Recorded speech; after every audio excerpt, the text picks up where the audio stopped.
શહેરના નવા police commissioner તરીકે નરસિંહ કોમરે વિધિવત રીતે ચાર્જ સંભાળ્યો। આગામી તહેવારો તથા ચૂંટણીને ધ્યાનમાં રાખીને શહેરમાં કાયદો અને વ્યવસ્થા મજબૂત બનાવશે તેમ જણાવ્યું। વડોદરા શહેર પોલીસ કમિશનર તરીકે આજરોજ નવા પોલીસ કમિશનર નરસિંહ કોમરે ચાર્જ સંભાળ્યો હતો।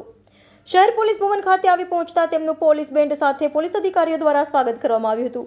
પત્રકારો સાથેની વાતચીતમાં તેમણે જણાવ્યું હતું કે મધ્ય ગુજરાતમાં વડોદરા એ મુખ્ય શહેર છે, સંસ્કારી નગરી છે અને આજે ત્યાં મારી નિયુક્તિ રાજ્ય સરકાર દ્વારા કરવામાં આવી છે, જેની ખુશી છે।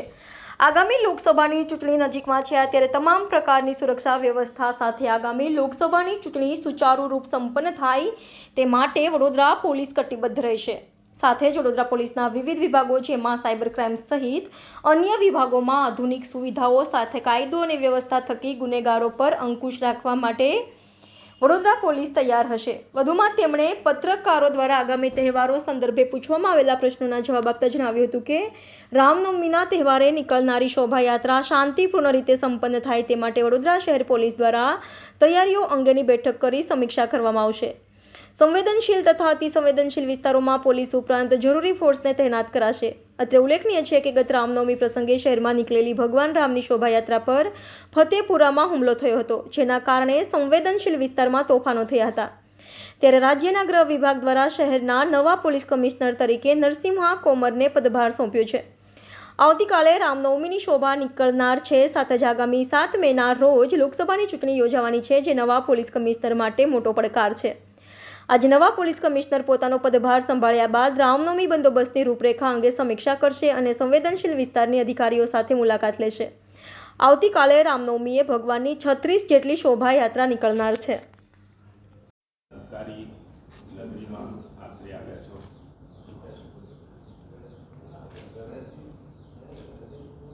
ગૃહ વિભાગ ગુજરાત સરકાર દ્વારા પોલીસ કમિશનર વડોદરા સિટી તરીકે મારું નિયુક્તિ થયું છે અને આજે આપણે પદભાર સંભાળેલા છે। વડોદરા શહેર મધ્ય ગુજરાતમાં એક અતિ મહત્ત્વનું શહેર છે અને એક એમર્જિંગ મેટ્રોપોલિટન સિટી તરીકે એમનું ખાસ ઓળખ છે અને વડોદરા સિટી એક સંસ્કારી નગર તરીકે એક રિચ હેરિટેજ ધરાવતા શહેર હોવાના કારણે રાજ્યના એડમિનિસ્ટ્રેટિવ સિસ્ટમમાં ગુજરાત માટે વડોદરા સિટી એક મહત્ત્વનું શહેર છે। તો પોલીસિંગ પર્સપેક્ટિવથી પણ એક ચેલેન્જિંગ સિટી છે, કેમ કે વડોદરા મુંબઈ દિલ્હી ઇકોનોમિક કોરિડોર ઉપર આવે છે અને industrial business commerce and trade સાથે સાથે સર્વિસ ઇન્ડસ્ટ્રીઓ પણ અહીંયા થ્રાઇવ કરે છે।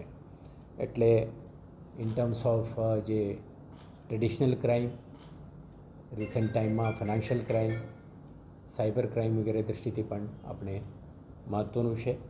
આ પોલીસિંગ ચેલેન્જીસ સામે કરવા માટે વડોદરા શહેર પોલીસ એકમ એક સક્ષમ એકમ છે અને આ એકમનું લીડરશિપ સંભાળવાની મને એક તક મળ્યું છે।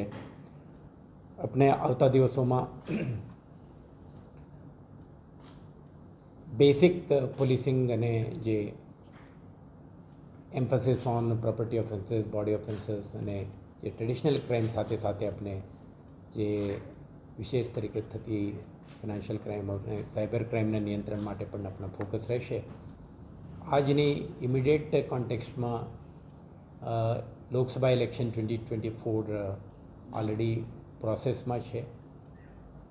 નોમિનેશન ફાઇલ કરવાની પ્રક્રિયા શરૂ થઈ ગયું છે, એટલે મોડલ કોડ ઓફ કન્ડક્ટ આખા પીરિયડમાં ઇલેક્શન કમિશન ઓફ ઇન્ડિયાના જે માર્ગદર્શી સૂચનાઓ છે, ગાઈડલાઇન્સ છે, તે મુજબ એક નિષ્પક્ષ, પાર્ટિસિપેટરી અને પીસફુલ ઇલેક્શન સંપન્ન થાય તે માટે વડોદરા પોલીસ સક્રિય રહેશે અને મને વિશ્વાસ છે આપણા પોલીસિંગ ઇનિશિયેટિવ માટે શહેરજનો આપણે સંપૂર્ણ સહકાર અને સાથ આપશે અને જે કંઈ શહેરના સુરક્ષા, સલામતી અને નાગરિકોના વેલબિંગ માટે આપણે ઇનિશિયેટિવ લઈશું, આમાં પ્રજાજનો તરફથી આપણે સંપૂર્ણપણે